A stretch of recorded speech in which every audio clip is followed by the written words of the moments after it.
you want to talk about walking into motherhood, you want to talk about walking into womanhood, that was like throwing gasoline over me and setting me on fire. That was like tearing my clothes off and leaving me out in the snow. It was horrific.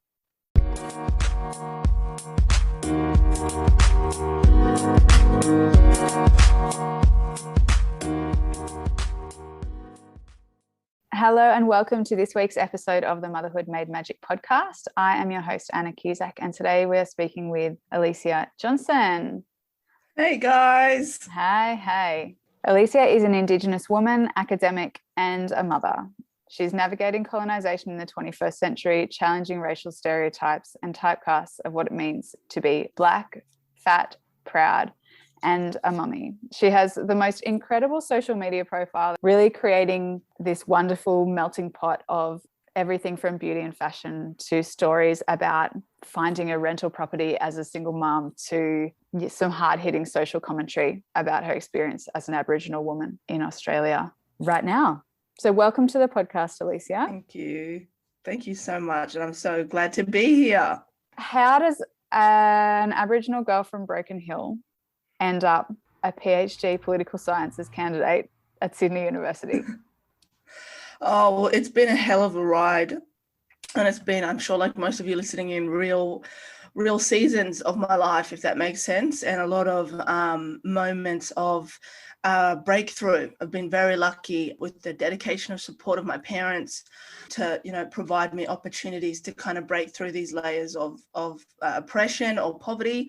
And I think that's reigns really true for a lot of First Nations families and communities. Is we're often, the first to do things, the first to do this or the first to do that. And that's a testament, I guess, to our families and our communities' dedication and support and love and nourishment. I move around in a lot of spaces, urban and rural, back and forth, and just seeing my generation, so many of us, really being able to, I guess, enjoy our parents' or older generation sacrifices is a beautiful thing. But in saying that, making sure that we're carrying on that fire and creating better opportunities for the younger generations coming up too.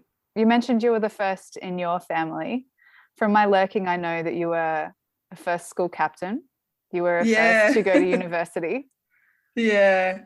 Oh, my mum technically went to uni, but she went as a block student, so it's not exactly the same layout. But I believe I was one of the first to graduate as well, like as a mainstream student, because those mainstream calendars, they don't play muck around in uni. Attendance at lectures and tutorials, it was a battle. I was one of the first to graduate, but I'm also, I believe, the first postgraduate in my family, and now the first PhD candidate in both my mum and my father's side. So it's a real big honor. It's so impressive. And as somebody who has done further study and lived with people who were doing PhDs and looked at it and gone like, oh, no, that is not for me. Massive respect. Massive respect for that. There are things that I talk about on this podcast related to the notion of the good mother. What I want to know from your perspective is, you are a Aboriginal single mother of a child with additional needs. Mm-hmm. In what ways does being outside of that mold of the perfect mother feel really sort of constrictive and restrictive? And in what ways does it actually feel expansive for you to allow for full expression of yourself? Thank you for that incredible question, because I think you framed it really well. First by identifying the intersectionalities behind my motherhood. And I feel like all women, but especially those that belong to marginalized collectives, we have to start owning that. Like if you have trauma or you've been diagnosed with a medical condition or even, I guess, a psychological one, recognizing that those intersectionalities are going to impact your mothering or your identity as a person. So thank you for that, because I feel like yet again with that, the name or that concept of being a mother, it kind of just, erases that. It's an erasure of our identities and our experiences. So thank you for that. And for me, though, as an Aboriginal person in this country, my whole life, my whole identity, you know, the most basic things like brushing your hair, or, you know, when you're a little kid, you fill out forms and, you know, you write down what color is your eyes, and then you color it in, or you know, even coloring in books, and everyone else is, you know, leaving it bare, and they're not coloring in the skin, they're leaving it white, the color of the paper, but we're coloring them in brown to, you know, reflect our identities. I've always been reminded that I'm different, and not different as in, oh, everybody has difference, you know, this is something to celebrate. Difference in a negative way. Okay.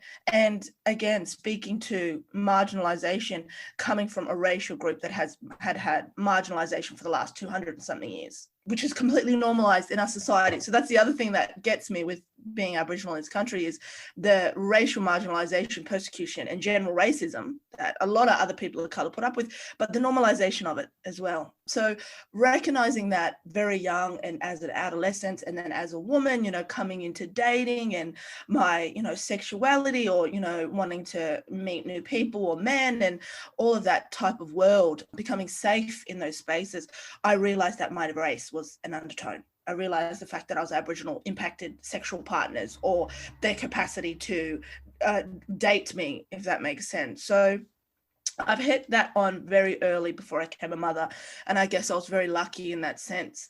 So I was 23 when I had my daughter, and in Aboriginal, for a lot of Aboriginal people, that's, you know, not young. That's normal or older to have a child. In Western society, as we know, the average birthing age is a lot different to that of First Nation. So by 23, I was grown. I knew who I was. I was a woman in my own right, and a proud one at that. But in saying that, my understanding of my identity impacted my mothering. I knew that it wasn't going to be, oh, you're a mum now, so you're not going to be an abo, or you're a mum now, so you're not going to be a coon or a drunk or a nigger. It's going to be different now because you're going to be a mum. So you're going to be a shit mum. You're going to be a child abuser. You're going to have domestic violence. You're going to neglect your children. Your children aren't going to school. Your children, you know, are petrol sniffers. So I knew that it highlight a whole new racial domain that I was not embedded in before. And that's exactly what it's done. So I've been lucky enough to pick up the toolkit throughout my life as an Aboriginal person, that grew up Aboriginal as well, and grew up in Aboriginal community, to help me use those toolkits as the mum. But I'm telling you, it ain't easy. You say lucky enough to have that toolkit. That's a toolkit no one should need to have. That's it. The toolkit no one should have to have. And my daughter's going to school next year, and I'm literally having a breakdown about it, because you better get ready. She'll be not going to school with her school bag. She'll be going to school with her toolbox, getting ready to develop those tools. And it's the most foreboding feeling. Anyone listening to this podcast, it is chilling my blood to my bones, because it's not a matter if my child's going to be called a bong or a nigger or an abo or anything else, petrol sniffer. It's not a matter of if, it's a matter of when. And that is also a part of my mothering experience. Giving birth to an Aboriginal child is the cycle, and understanding that, you know, I have to do what my parents did, just make her proud, make her strong. And when she comes home, drop that toolbox and, you know, get in here and have some loving. In a lot of the mainstream kind of supportive and attachment parenting philosophies, a lot of people are talking about having that reattachment and reconnection when children get home, and being a safe place for them, and whatever else. And in circumstances like you're describing, Alicia, it's as if you know that the bad stuff is going to happen, so you're preparing for that ahead of time. Whereas if you're not part of a group that's been marginalized and persecuted, it kind of hits you in the face, and you go like, oh, how do I deal with this? Like, what do I do now that my child's being bullied? Rather than the expectation of, my child is going to be bullied. How am I going to make my connection with them, their self-esteem, as good as it can be ahead of time? 100%. That's exactly what it is. The examples that you gave, you know, an abo and a petrol sniffer and all those horrible things, are they things you copped pretty young? Yeah, so this is probably one of the hardest things, and if anyone's following me on Instagram, you would notice I don't delve into it, and that's just simply because of the trauma.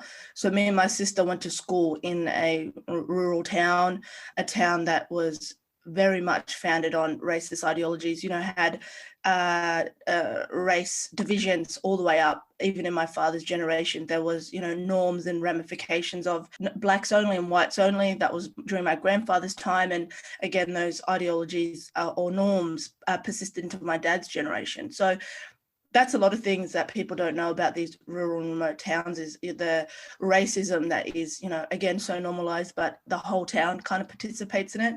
And that's exacerbated because a majority of these towns, the majority of people within them are white people or Anglo-Saxons, whatever you want to call them, and Aboriginal people. So you can imagine that tension for over the last 200 and something years, and bubbling up in school systems and old school systems that, my school was there, probably one of the earliest schools in the town, and those attitudes persist, and they're only amplified by lack of resource, lack of re-education, lack of funding by the Australian government as well, investment into our rural and remote towns, and most importantly, the most vulnerable collectives that live within them, such as First Nations people as well. You touched on re-education there. Re-education is something that I'm delving into for myself to understand my own history, what my family have participated in generations not that long ago, and how that continues to affect my experience and the experiences of the families that I am living alongside and interacting with. How in your work are you giving voice to the re-education that needs to happen? What are you creating in this space? Exactly like you said, I've had to do re-education of my own identity. So the notion of re-education, guys, it's not education, because we have to undo what we've learned and we have to relearn. So that on a time scale or on a effort or on a capacity scale takes more work. So the notion of everything that I've learned has to go out the window. So I have to unpack that. I have to forget that. I have to look at the ways that my misinformation or miseducation has impacted my life, because I've made decisions. We've all made decisions on what we were taught at school, what we were taught by our parents, what we've been taught by our society. So you have to own that. First of all, you have to recognize that you've done that, and then you have to strip that away. You have to take that infrastructure away, and then you have to get ready to make new infrastructure. You have to be ready to make new changes and new attitudes and beliefs and decisions in your everyday life. So that's why I like to use, and I love to incorporate that in anything I do, this notion of re-education, because you're not going to come over here and have a little piece of pie and sit down and have a yarn. No, we need to recognize what you've done, how you've contributed to maintaining racial power dynamics which position white people as superior and First Nations people as inferior. How have you maintained that? How have you contributed to that? And also the smallest things like beauty standards, or the smallest things like narratives of protecting other representations of femininity or womanhood over others, because that's another impact. And I'm sure many of listeners today, what I like to delve into is beauty standards, and the way that, if we aren't recognizing other manifestations and representations of beauty, we're therefore contributing to their marginalization, if that makes sense. So re-education is a really, really big area of my work, and understanding that to embark on a re-educational journey is not the same as an educational one, because we've got a lot of work to undo. Yeah, education is about learning new content. Re-education is about deconstructing yourself to make space for new ways of seeing and of being, I feel. It's a really 100%. good explanation you've just given, Alicia. Thank you. I've been reading some of your work around the devaluation of Indigenous knowledges, particularly around the birth industry and maternity care systems in this country. Can you talk a bit on that? My introduction to birthing was embarking on it. And I think for a lot of marginalized collectives, so collectives that are living above the poverty line or underneath it, collectives that aren't able to get basic healthcare, collectives that are, because of their skin color, or aren't able to get, restaurant service or adequate supports when in need. I was going into my birthing experience aware of my positioning. Like I said, I'm not going to have a great birthing experience. Come on, if I can't even go to Coles and pick up a chicken and some bread rolls, it's not going to happen, And guys, if you ever hear me crack a joke in between talking about something serious, please feel free to have a giggle. This is my nature of connectivity, connecting me to you on a humanistic level, you know, and most importantly, my humor gets me through it. So if I'm cracking a joke, best believe, please laugh with me because I need it. Comedic relief.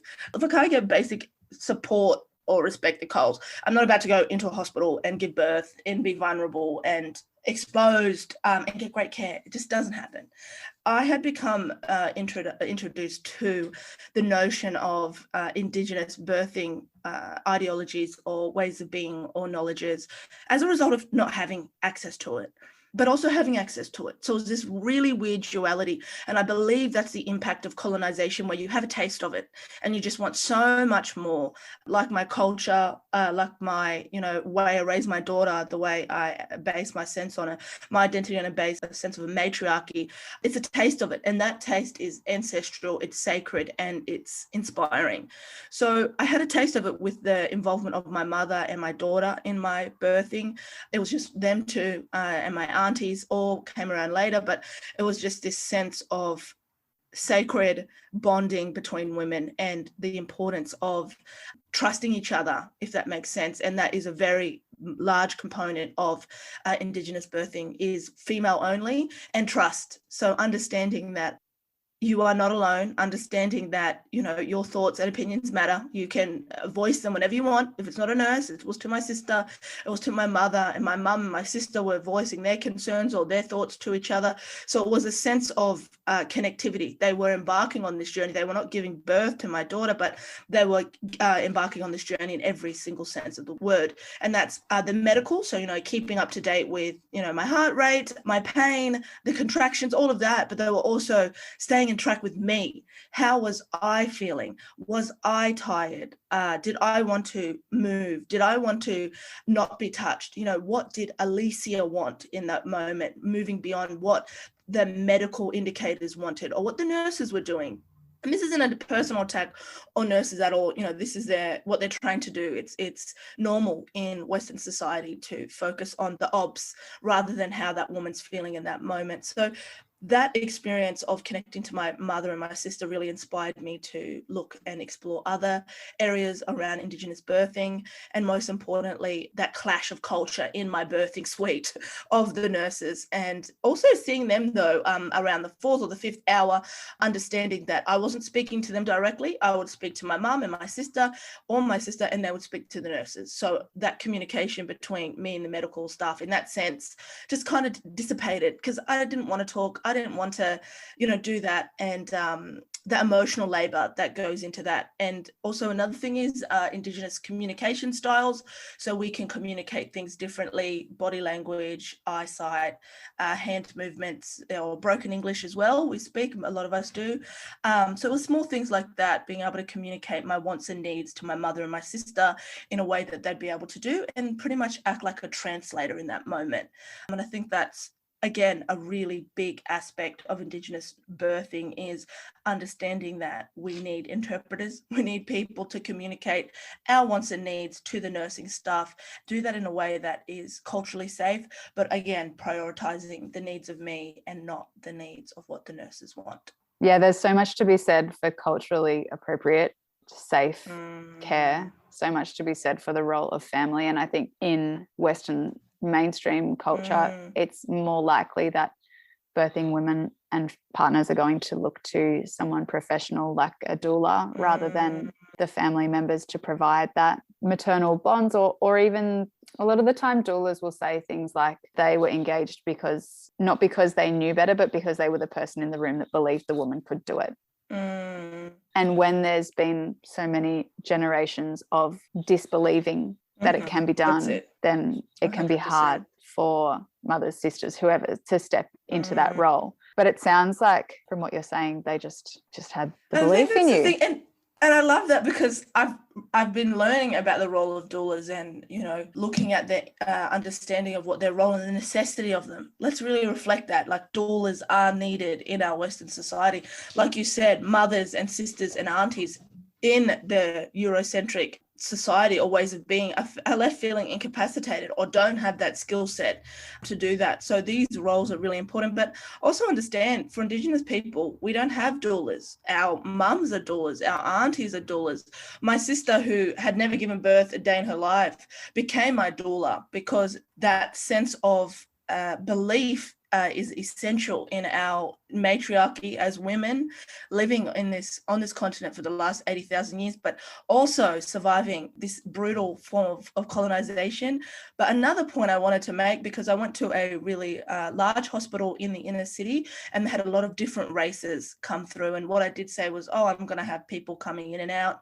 And they said, no problem. We've had Indigenous women give birth here before. This was an Aboriginal worker showing me around the hospital. We've had Aboriginal women here, but also other cultures as well. You know, it's like families that belong to the Pacifica or the Māori. They also have a lot of family members coming in, and even more so, I think, than a lot of Aboriginal. They actually fill the room during these birthing experiences, and that lack of recognition of other cultures and other ways of being, again, really amplifies the limitations of this Eurocentric or this white or this Western ways of being in these hospitals. And these hospitals accommodate to these families. It's not like this is normal, like this is a part of our protocol. What that mother needs, what that family needs is, you know, normal. It's static, but it's accommodation. And for me, that is horrendous, that to have someone's family there, large family in any capacity, in a room is like, oh, a pat on the shoulder for our hospitals. No, it's not a pat on the shoulder.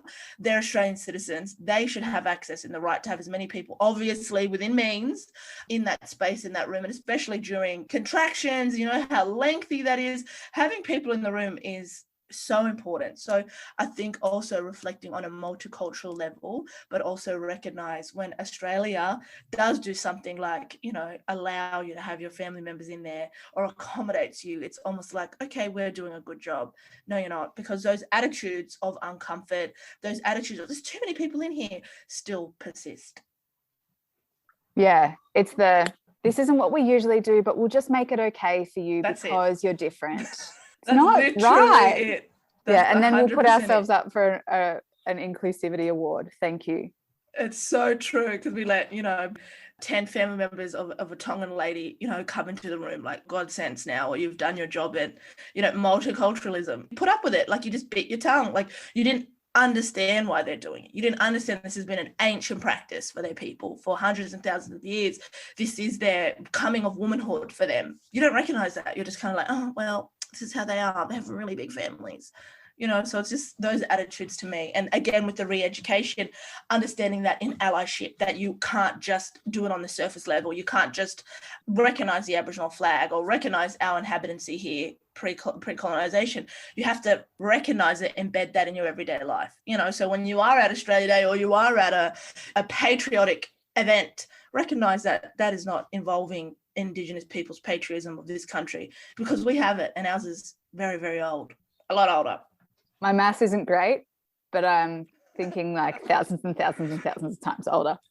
Yeah, definitely. I read something online that Australia, the oldest generation you can be in this country is sixth generation, I believe, sixth or eighth generation, but Aboriginal people, it's 8,000 generations. So we've been here for 8,000 generations in comparison to, like, I think the max is 6 or 8 if you came over in the first fleet. That's some interesting facts for you guys. And I believe that was from the Australian Museum. And you can't see what Alicia's doing, but each time she says Australia, she's making little inverted commas with her hands. Yeah, sorry, guys.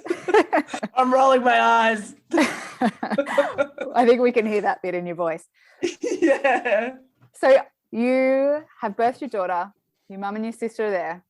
How does the next bit play out? And how does that turn into then the Midnight Mothers project? So again, guys, as you can imagine, talking about trauma is really hard, and for a lot of First Nations people, it's not that we internalize it, we just handle things differently, like grief, even display of a lot of different emotions, and as a result of colonization as well, and the fact that it's forever an experience, as I just mentioned with my daughter and working through my own trauma and my childhood trauma, preparation for her embarking on this journey. I will discuss it loosely, but I'm not going to get into minor detail, guys, but if you can keep your hearts and your minds open as I'm telling this story to be able to imagine or empathize with this experience. But I gave birth to my daughter, and the next day I was ready to go. I was had a few stitches. I was breastfeeding my daughter 100% latched on at birth. Everything was working. I was moving around. I was eating. I was drinking water. Everything was fine. I did a urine test, so I was able to pee, but not pee too much. I was able to stand up, wasn't falling. I had a shower, washed myself. I believe I had 2 showers. I was ready to go. And most importantly, the woman I was sharing a room with had the curtains shut. She wasn't coping well. Her baby was crying a lot. It was her second child, but this poor lady was just not in the right mindset. And this was impacting me really badly, feeling that energy and her sadness and her grief almost, and her realization now she was a mum of 2. So that was really impacting me. And my mum wasn't also able to stay. And at this point, there was no way in hell I'm sleeping in this hospital with this baby. I have no idea what I'm doing. I was just no way it was happening. I was staying in this hospital without my mother. So I was telling the nurse, I want to see a doctor, I want to see a doctor, I want to see a doctor. Oh, 1 hour, 2 hour, 3 hour, 4 hour, 5 hour. The clock was going. We knew the doctor was making his way around all the other units, and we thought this man's going to leave soon. And in the afternoons, there's no doctors on. So I knew I had to see him. I was like, this has to happen. I looked at her. I was holding my daughter. I said, I need to see a doctor now. I want to go home. I don't want to stay here. And the Aboriginal coordinator in the unit had come up and saw me too earlier in the day. And she let me know, oh, well, since you're peeing, since she's latched on, since you don't have any, medical requirements, it was a normal birth, she's normal, you're able to go. Just let the nurse know, I'll check in. And again, it just shows the role of the Aboriginal worker within these hospitals. They're so flat out. They're literally there while women give birth, literally there while women have given birth, literally there while women are coming into the hospital for tours. So this woman was out. I knew she wasn't going to be able to come and advocate, so I had to do it my damn self. So I looked at this nurse and I said, I'm going home. I want to go home. I need a doctor now. I've waited here for 4 hours, 5 hours. I want to go. She looked at me. You can leave this hospital, but your baby's staying. You can leave this hospital, but your baby is property of this hospital. You can leave, but she stays. My mother was there. I was there. My mum looked at me. I looked at her. Now, my mum is like a firecracker. You guys see the fire. You see the advocacy and standing up for myself. I got that from my mum. But in that moment, it's like my mum passed the baton onto me. It was my time now to fight for my daughter. My mother was not going to do it.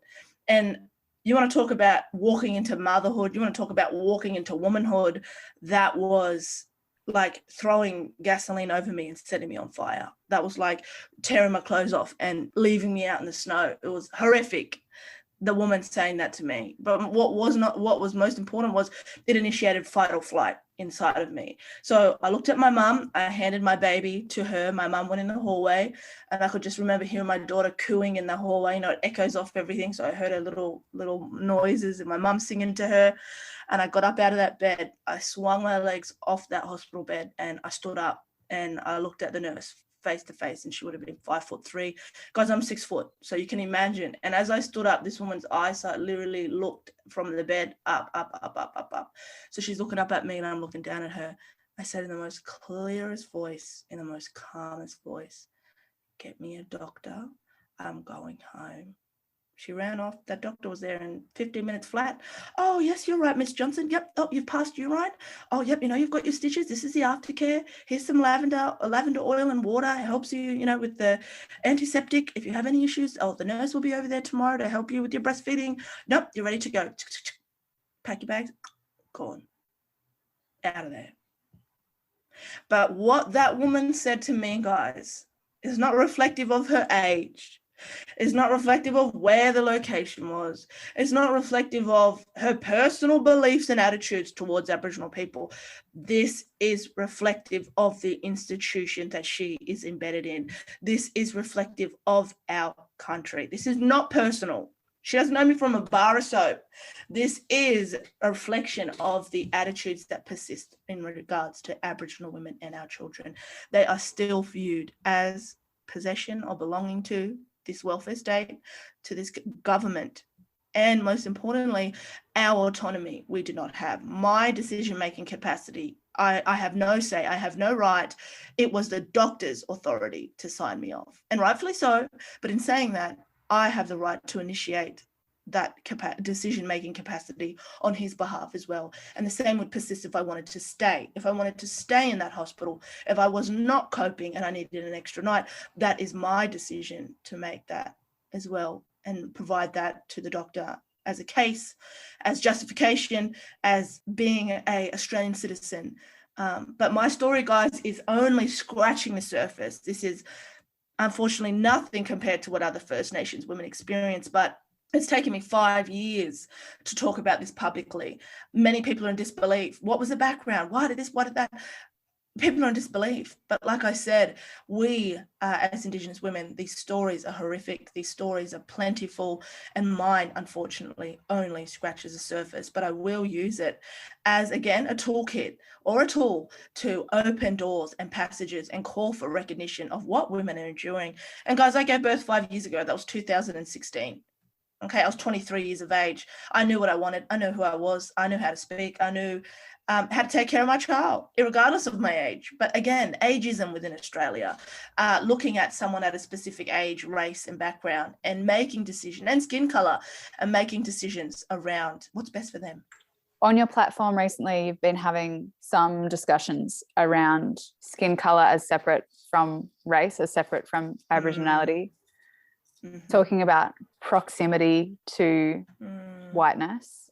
Mm-hmm. I think that's something that if people are interested in diving into more, it would be something to follow you rather than try and encapsulate it in this tiny little nutshell. Yep. Is any of that included in the 4-week Midnight Mothers program that you're creating? So it's such an amazing question. So the 4-week program is it is almost proximity to whiteness, or whiteness in a sense, because it's a cross-cultural analysis of Indigenous birthing ideologies and contrasting that against white mainstream. I had a really good conversation with my sister again, who's kind of a really big pillar in my life. And she said, Alicia, you need to educate these women on what they're enduring, educating these women on the way you're being treated, if you're white or if you're anything above, because everything connects back to these white ideologies, these white views, this white devalueship of women and our capacity. But that's only exacerbated when you add race into that. It's only exacerbated when you add drug or substance abuse or mental health into these components.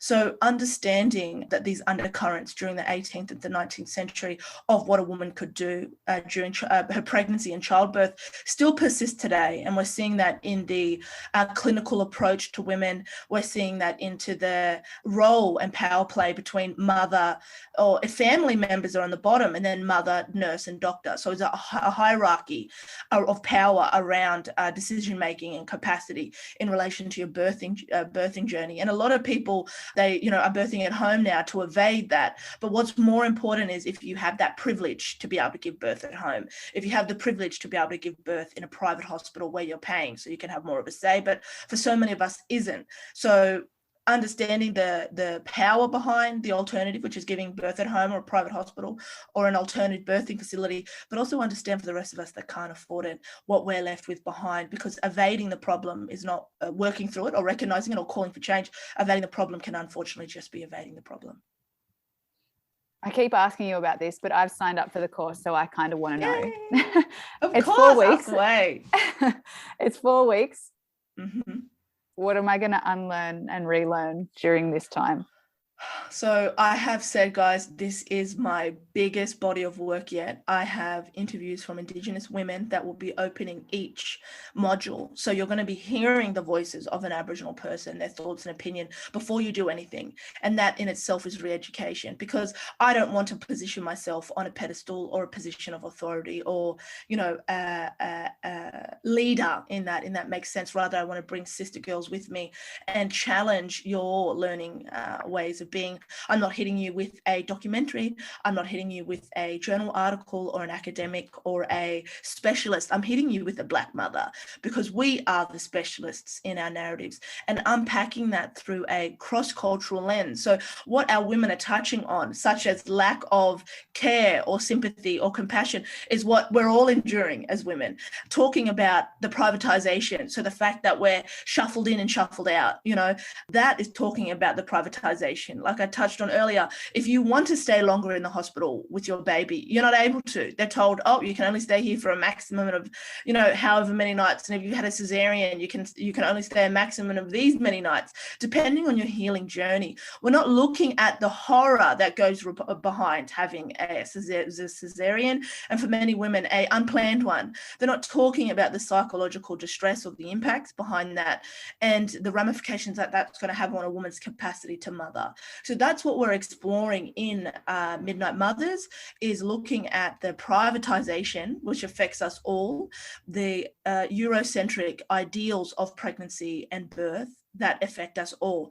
But then we're doing that through the lens, as me, as a narrator, as a First Nations woman, in order to reflect an alternative way of being and knowledges, and ancient ones at that, but also to call for you to recognize your own privilege in your re-education. Thank you. I can't wait. Thank you. I'm so excited. Is there anything else that you would like to talk about? Yeah, I want to thank you for having me come along, and women or even men or non-gender binary folk that are tuning in, these grassroots initiatives and taking initiative as well to your re-education and learning and other voices rather than what we're provided by the mainstream is so important. And if it's accessing a podcast like this or an Instagram page or a plethora of others, really understand that we're the first generation that's being able to do so.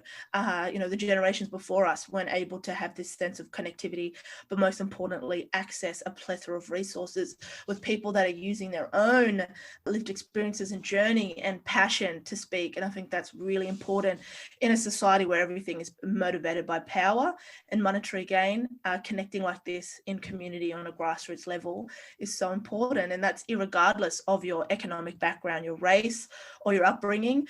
Connecting like this in community that is online is so important. It's such an exciting thing to have this capacity to connect. So true. And like you and I, when we were growing up, this just did not exist as young people. We weren't able to yarn to other young people in another state, or you had Messenger, but we weren't able to access these portals that our phones provide and connect and use that as a resource, if that makes sense. And we want to be using them for tools for good, not tools for evil, and teaching Literally, our children how to do that too. It's so true. That's gonna be a whole nother podcast episode. That's the whole next part of having the good as parents, but having the responsibility of making that 100%. Okay and safe for our children too. It's so true. Thank you so much for having me. Thank you so much, Alicia. I will see you for the start of your course, which starts on the 28th. So it's only a few days after this podcast is released. Where can we get a hold of you? I know you host a couple of different podcasts and you have different businesses and stuff. Where's the best place to get a hold of you? So guys, just pretty much hit me up on my Instagram. So 8983AJ. The link for the workshop or the program is in my bio. But if you have any questions, hit me in my DMs. A lot of people have asked, like, oh, we're really busy now. Is it kind of learn as you can? That's exactly what it is. All of the resources will be chucked into a module. We will be having weekly Zooms, so if you can make it every Friday at 1 p.m. But if you're unable to make them, that's fine. The audio will be recorded. You'll be able to listen in when you want. And these resources, guys, it was really important to me for you guys to be able to download it and keep it and store it. So that's a big thing that I'm promoting with my content. And with your, obviously, financial support is all these resources. You can, download them and save them, keep them on your desktop. If you need any, motivation, or if you need any, to check back in, any resource, you'll have this program, Midnight Mothers, to access when you need to. And that was really important for me, was that sense of ownership over this program and ownership of your re-education. And to be engaging in something that is 100% Aboriginal created, Aboriginal owned. That's it. That's a really important feature when we're looking at our unlearning and relearning as well. So thank you for creating it. Thank you for being on this podcast with me. Bye. Thanks for listening. I hope you love this episode as much as I loved recording it. If you wish, you can subscribe and leave a 5-star rating on your podcast platform. And if you love my work, please be sure to follow along with me on social media at annacusack postpartum on Instagram and Facebook, and grab my book from www.annacusack.com.au/book. Until next time, bye.